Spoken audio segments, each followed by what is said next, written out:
so much for joining us, Kim. I am so excited to hear all about your background and stories. Oh, I'm excited to share a little bit. I'm laughing because we actually knew each other at BYU in the broadcast journalism program. So that's how I started.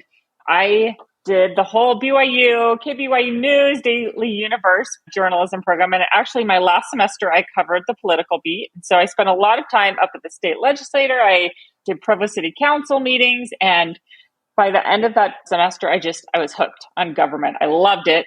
So I ended up getting a master's in public administration with an emphasis in finance. And my first job out of school was with the governor's office of planning and budget. Did that for a few years and then decided to stay at home with my first kid and worked in a nonprofit for about 15 years doing that, raising 4 kids. I never thought about running for city council. Not on my radar. There's no way I was going to run for office. Just the thought of seeing my name on political campaign signs in my city, it was the scariest thing ever. But I actually was tapped to run for city council by our representative at the time, Brady Brammer, and Mayor Rob Mann. They cornered me one day and said, "Hey, we think you should run for city council." And I just stared at them and thought, what about planning commission or the trails committee or something like that? But they really were adamant that I had the skills and experience to run for city council. So I thought about it for a while. I had 4 little kids. The youngest was 2 years old at the time. My husband actually was living in San Francisco for the summer with his business. And I thought, well, why not? What else am I going to do? So I took all those kids out campaigning. I paid all their friends with slushies and campaigned and ended up winning. So I've been doing that for the past few years as city council. So you had a very young campaign staff. Oh, yeah. I'll be honest. I think I won because that 2-year-old was really good at knocking on doors and just smiling and saying, "Vote for my mom." I credit my winning to him.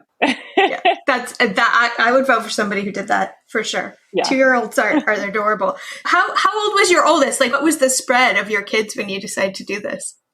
Yeah. So I think my oldest at the time was 11. She was probably almost 11. And then I had like 2, 5, and 7-year-olds. So the girl and the 3 boys. And it actually was the best summer. I still remember pulling in to my street and there'd be my like a little 11-year-old with my campaign signs out there on the corner, and she'd be like, "Honk if you're voting for my mom," kind of thing. And all her friends got into it. My boys and their friends got into it. They did the parades and handing out flyers. So it was actually a really fun summer. I spent a lot of money on slushies though, for sure. That's amazing. I love that story because a lot of women are worried to run because they've got little kids and they don't know how the kids are going to react to it. But it sounds like you made it a whole social event for the kids and they loved it. Oh, yeah. That was my number one worry. When I was approached about running for city council, you think of all kinds of excuses. It's not the right time. I'm not experienced. Nobody will vote for me. My biggest though was I was like, I still have kids at home. There's no way I can do this. But I still remember Mayor Mann saying, Jenny Reese in Cedar Hills, she ran it with a 6-month-old. She just take her stroller around with her 6-month-old. And I sat there and thought, you know what? I can make up all kinds of excuses or I can just do it. And I did it. And my kids love it. They go to all the activities that the city puts on. They're really involved. My little, I guess he's 5 years old now. He sometimes comes to city council meetings and likes to bang the gavel. And we have a lot of fun doing it. So yeah. That's amazing. I love it. And I love how you were like, my husband was out of town for the summer. And what else was I going to do? I just have 4 kids under the age of 12. Yeah. No big deal. Yeah. No big deal whatsoever. I wasn't going to cook dinner. I had a lot of spare time. Not all doing those slushies. Yeah. That'll get kids through the summer. That's instant energy right there. Yeah. So yeah, he came home from San Francisco and I was like, hey, guess what? I'm on city council. And he knew I was doing it and for sure was definitely supportive. But he was like, oh, for real? You did it? I was like, yep, for sure. Did it. I ran. That's awesome. That is so cool. You've been on city council for about 3 years now in Highland, right? Can you tell us a little bit about Highland City for those listeners who aren't in Utah and how big it is, what your big issues and population is? Oh, I love Highland City. Oh, there's nowhere else I'd rather live. I've been here for about almost 12 years. And the thing that I love about Highland, we're known for open spaces, trails, parks, big lot sizes, just It's a beautiful community. We have around 20,000 residents here, and we're just minutes away from a national forest from Temp. And it is just a great place to raise your kids. There's always activities going on. I have 5 parks just right outside my house, any direction you go to. And so that's a little about Highland City. Some of the issues we're facing is we are a city that has amazing residents, not a lot of commercials. So I think our biggest thing is budget, trying to balance that budget with not a lot of sales tax, but at the same time being mindful of our residents and property tax and trying to provide the services that are expected, but at the same time, make sure that our residents are comfortable with what they're paying for. What are some things you've been able to accomplish while you've been on City Council that you're proud of? Right now, my number one item I'm proud of is that Highland City now finally has Christmas lights. It's something so small, but I just remember thinking, I swear to you, every single city has Christmas lights. Why do we not have Christmas lights anywhere? And that was one of my accomplishments. I was like, we got to put up Christmas lights and we got to make it look good. So if you drive by Heritage Park and see all those lights, that is one of the accomplishments that I am quite proud of, is finally bringing that Christmas spirit to Highland. And I love seeing it. I think one of the other ones is we're building our big signature park right now. It's going to hopefully be done this coming summer. And as a mom of 4 kids, I would say I probably spend my most time at parks. All my boys play baseball, soccer, basketball. I'm always at a park. I'm always checking out parks, being like, oh, that's a really cool playground. Said, ooh, that's a good all abilities right there. And so when I saw plans for our big signature park going in, when I got onto council, I looked at it and thought, this isn't going to fly. Nope. We need to take into account the demographics of our city and what do kids really want. And so I've worked hard on that project. We're putting in a $2 million all abilities playground, 8 pickleball courts, 2 soccer fields, big baseball field, and even a Ninja Warrior obstacle playground course. So it's going to be amazing. And it's something I'm really proud of because I don't think it would have happened if we didn't have women that were on the city council that knew what our residents wanted and what our kids wanted there. Mm-hmm. So that's one thing I'm really proud of. Who spend a lot of time at parks with their kids, and they know what the kids want and what the moms want and what the parents want. And that's amazing. And I think you're absolutely right. There's so much that women can bring to the table in different perspective if they just are there on city council with a seat at the table. So good for you for running, even though you didn't want to. It's amazing. So what do you think makes a good public servant? What do you think is important to someone in city council or running for office? This might seem like an odd answer, but I think what makes somebody a good public servant is a person who, I guess, doesn't want to run. I think that really the type of people that have never thought about running for a political office, it's not their aspiration. Those are the type of people that need to be serving and that we need to be tapping because they're the ones who are there for the right reasons.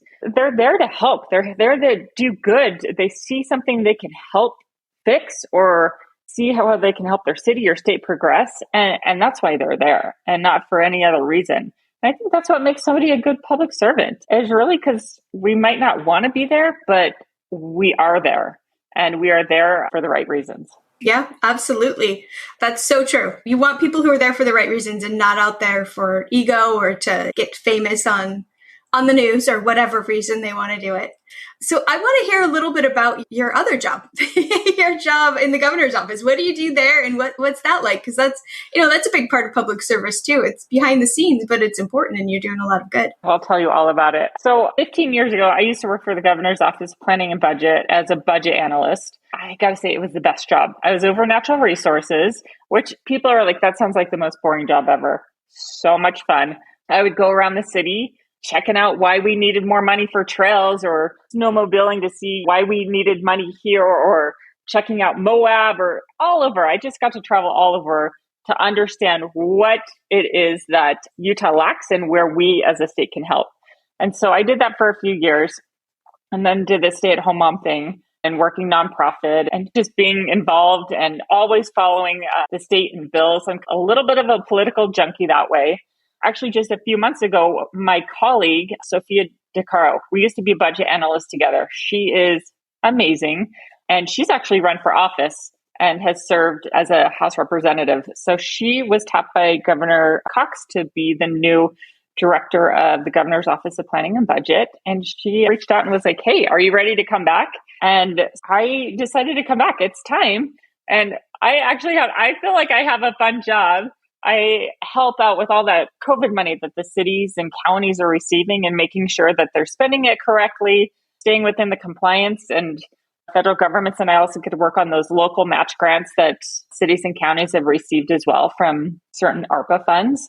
And so it's a subset of the city council. I get to work with cities and counties, and I love it because it's just another way to hang out with mayors and city council members and city managers and see what good they're doing as well. So that's my job. And I have to say, it's worked out really nice. I work from home. I have flex hours. I can come and go as I want. And I wish that was there 15 years ago when I had my first. There's a lot of negatives about COVID, but one of the positives is it's really broadened the way we work. And I think that allows more opportunities for women to stay in the work field. So it's a great opportunity. And I love working for Governor Cox. I think he's a great governor. He's doing a lot of good and just a positive attitude. When you talk about somebody who is not in a political office because he wants to be there, but because he knows he needs to be there and he can help, that is Governor Cox. Most definitely. That's great. And that's great to like the person that you're working for and respect them and know they're there for the right reasons, because I've worked for both types and it makes a big difference.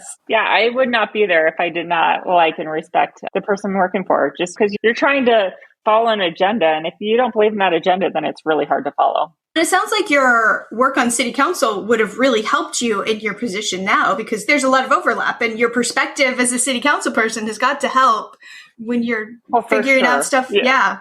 It's interesting because I call up a lot of mayors and they'll be like, hey guys, I need this report updated and just need to show how you spent this money. And they're like, oh my gosh. And I was like, but I totally understand how you feel because I'm actually on the city council also.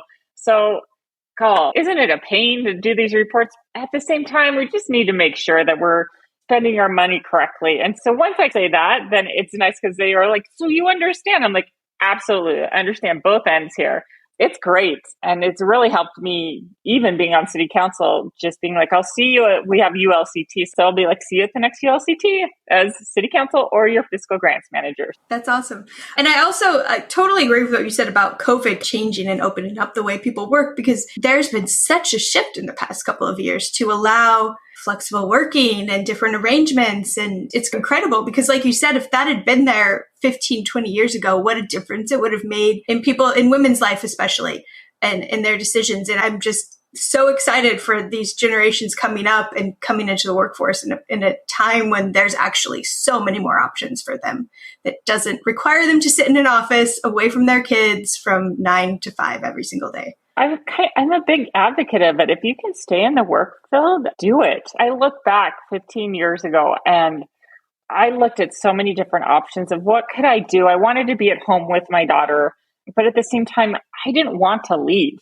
I was fortunate enough to be offered a position a few months after she was born as a executive director of a nonprofit through one of my BYU professors. And so that was great. I still do it. And I was able to work from home, flex hours also. But at the same time, I look back and think, if there had been more opportunities, if there had been more flexibility, where would I be at now? And I think that it could definitely be a different scenario of where I could have been at. But I'm grateful for the opportunities that are now available. And I'm just excited for the generations of women that can be able to take advantage of that and see where they go. And even if you're not working full time during some of those years, it still helps you keep in contact with people and keep your skills and your knowledge up to date. And it's really great if you can do that at a level that is flexible and works for you and your family. It's hopeful. Exactly. Yeah. It's hopeful. Do you think more women of faith and more Latter-day Saint women should get involved in politics and involved in their communities and public service? And if so, why? Let's be honest, we are the go-getters out there.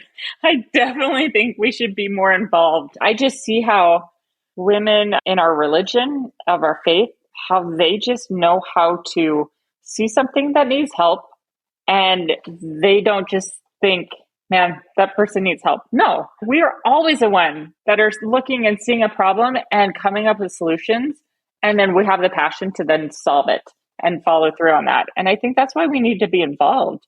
But also, I think we need to be involved for our kids to show them what we're passionate about and what we can do to make a difference in all areas in our lives, in our neighborhoods, our communities, in our religion, but also in our government as well. And it sounds like you've been involved in a lot of different types of things. I mean, nonprofit, you've worked for the governor's office, you have an MPA, and you are on city council. So you have a really broad perspective about what's out there. Are there things that you would encourage specifically women to get involved in or to think about getting involved in? Maybe if they're not up for running for office yet, they're not quite ready to take that plunge, because I know that's a plunge.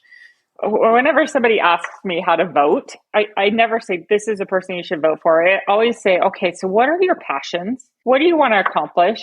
And what are your priorities in life?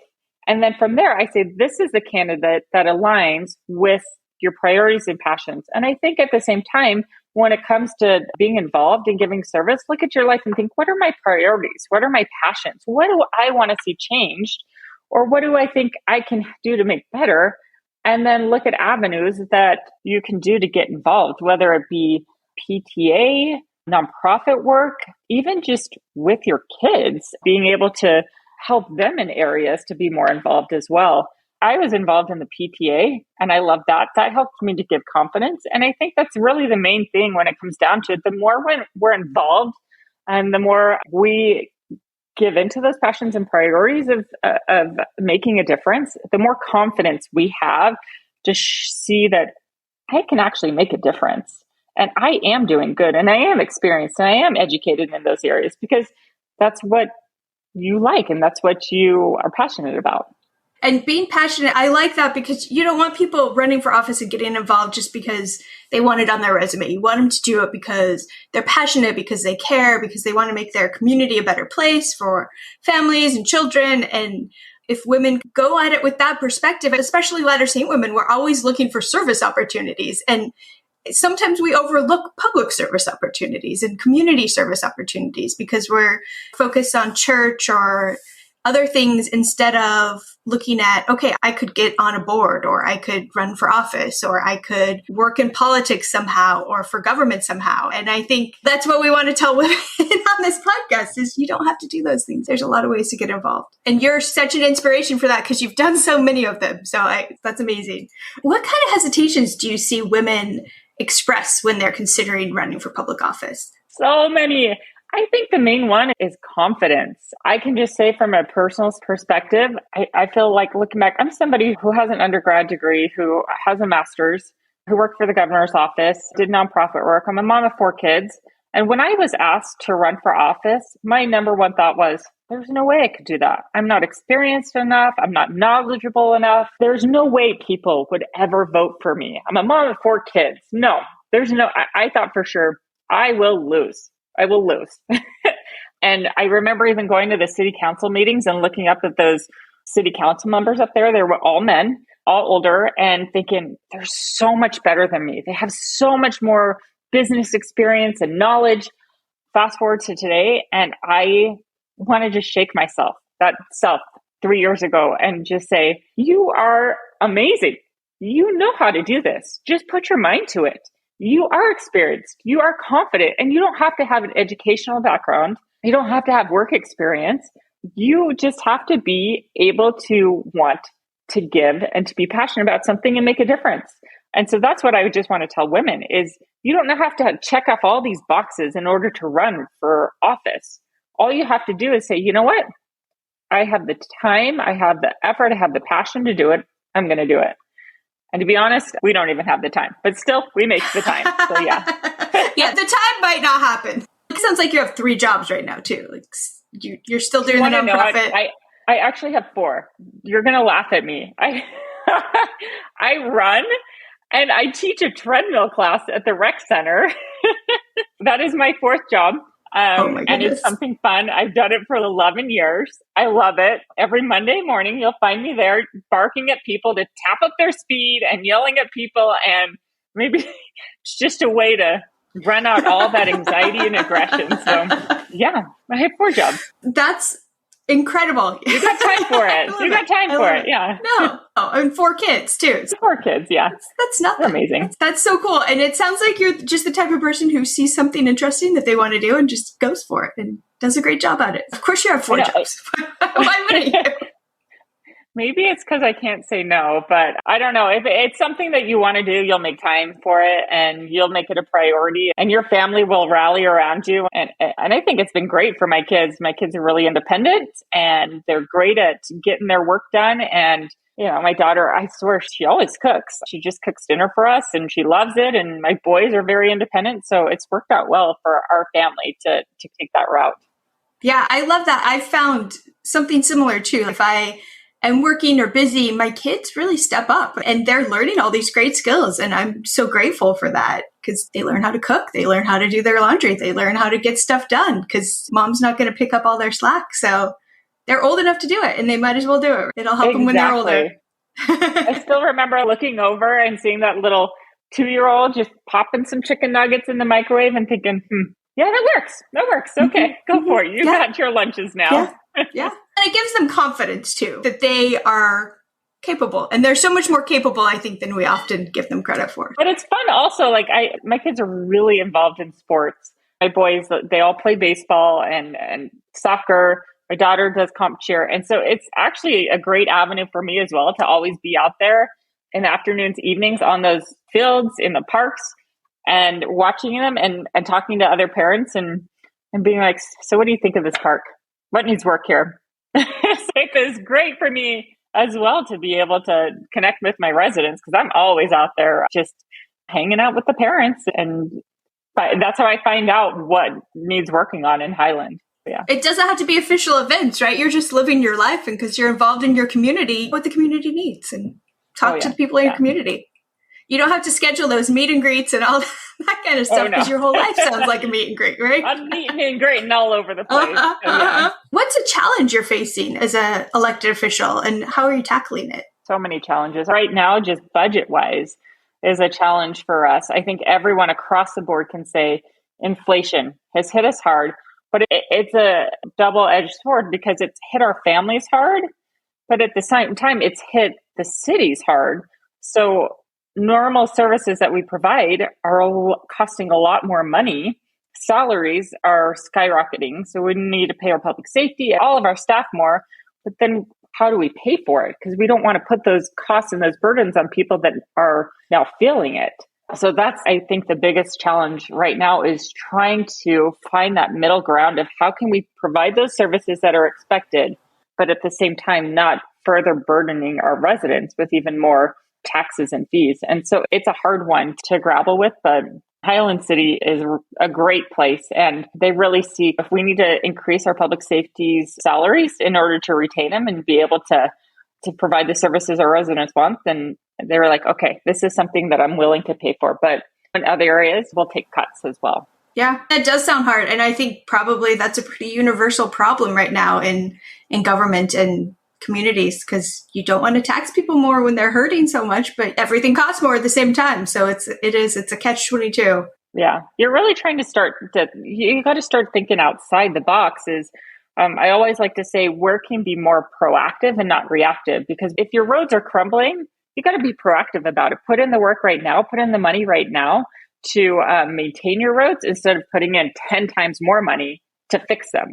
So I think that's the area that we really need to work on is being proactive about our maintenance and maintaining our city. And sometimes that does cost a little bit more money, but in the long run, you're going to save a whole lot more money doing it that way. Yeah, absolutely. And it's so nice you have such a background in finance and government finance that you certainly would know that and how to make it happen. So they're lucky to have you. Yeah, it's nice. But also like being a mom, it's the same thing. We manage our budgets here. And so we learned exactly that same concept. If I'm maintaining my house and I'm paying for air filters, then I'm not going to have to replace my AC quite as soon. So, and my heater quite as soon. So that kind of stuff, like we learn.